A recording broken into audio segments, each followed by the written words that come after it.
The duty of a ruler is to solve the problems of the people and keep them contented and happy.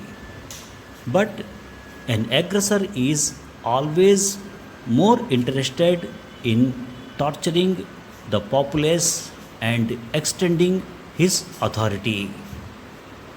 In the Jataka tale, aggressor Shilava lives up to the highest ideal of a ruler. Even the bandits love him. But the king of Kosala comes as an aggressor, and Shilava teaches him that when one king conquers another, he should do so only to rule the people better. Having learned the lesson, the aggressor withdraws, preferring friendship to victory and conquest. While Brahmadatta ruled Banaras, Bodhisattva was born as his son. Brahmadatta named his son Shilava. In course of time, Shilava became the king of Benares. He ruled the people justly and made them happy. When some persons committed theft or other crimes because of poverty, dire need, or ignorance, the king did not punish them. He called them to him, gave them the money they needed, and taught them how to live correctly. Due to this, not only crime became less and less, but also the people began to love their king. The kingdom of Kosala was across the border of the kingdom of Banaras. The minister of Kosala thought that Shilava was a weak king. He told the king of Kosala, "Your Highness, the king of Banaras is afraid of punishing even bandits.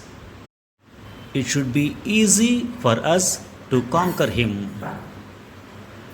The king of Kosala wanted to test the strength of Shilava. He ordered some of his soldiers to cross the border and loot some of the villages of Banaras. When these soldiers tried to loot the villagers caught them and presented them before King Shilava. "Friends," said Shilava, "you look like strangers. What made you attack our villages?" "O king," the soldiers replied, "we were prompted by hunger."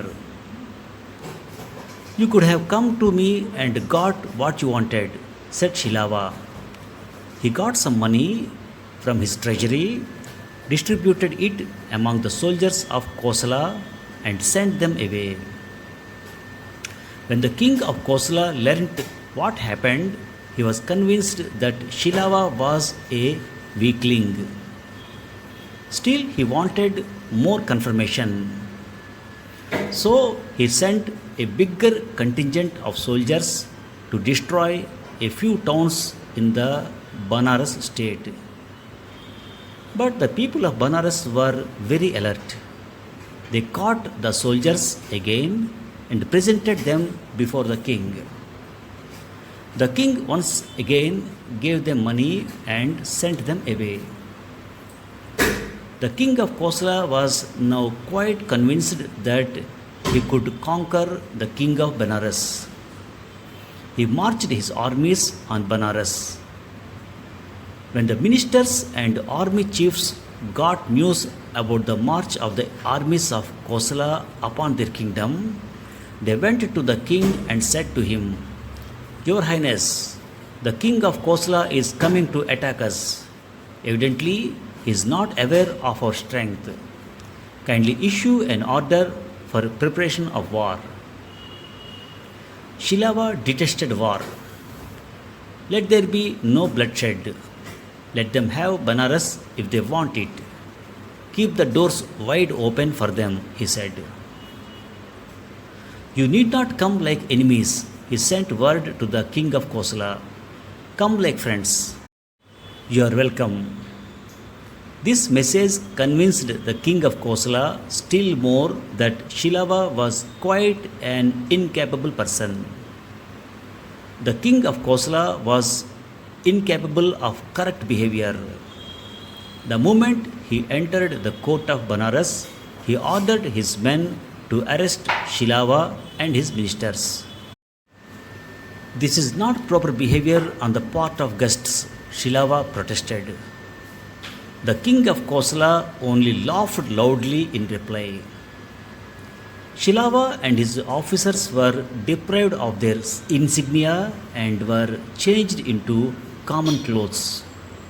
They were warned to leave the capital before sunset. If they failed to do so, the penalty was death. Accordingly, Shilava left the city with his ministers and entered the forest before it was dark. For the night, they rested in the forest and went to sleep without food. At about midnight, they were disturbed from their sleep by the arrival of several bandits with torches. The bandits said to the king, O king, we had been bandits, but because of your goodness, we could live honestly all these years. But our troubles start from now. So, this night we looted the palace and brought back these things. Here are your dresses and ornaments and swords. Here is food for you from the palace. Eat the food, wear the dresses, and tell us what we should do with the rest of the booty. Shilava and his ministers ate the food and put on the dresses. You should have found out how the new king proposes to solve your life problem. Return all this loot to the king and ask him to show you a way of living, Shilava advised the bandits.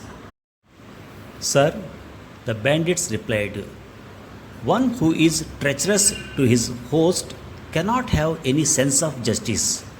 We shall never acknowledge that scoundrel as our king. You are still our king. Show us the way.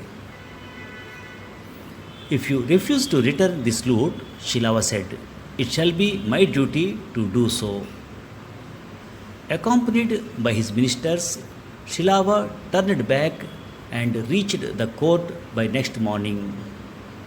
The enemy king was surprised to see Shilava back in his royal robes. You have been warned to leave the city, he said to Shilava. Why are you here still, courting death?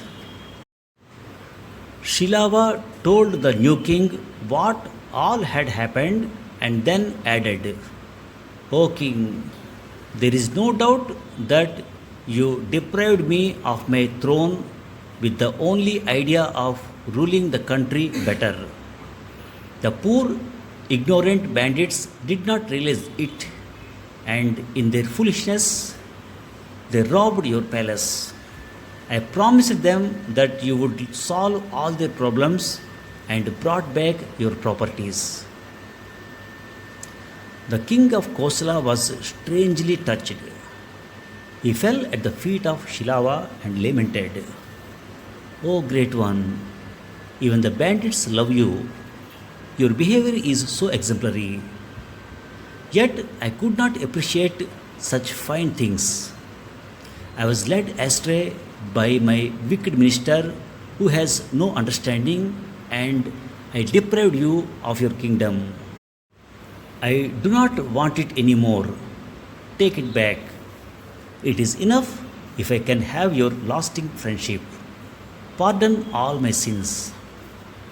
Shilava agreed to take back the throne. He kept the king of Kosala and his forces as his guests for some more days and then sent them away. Thank you very much.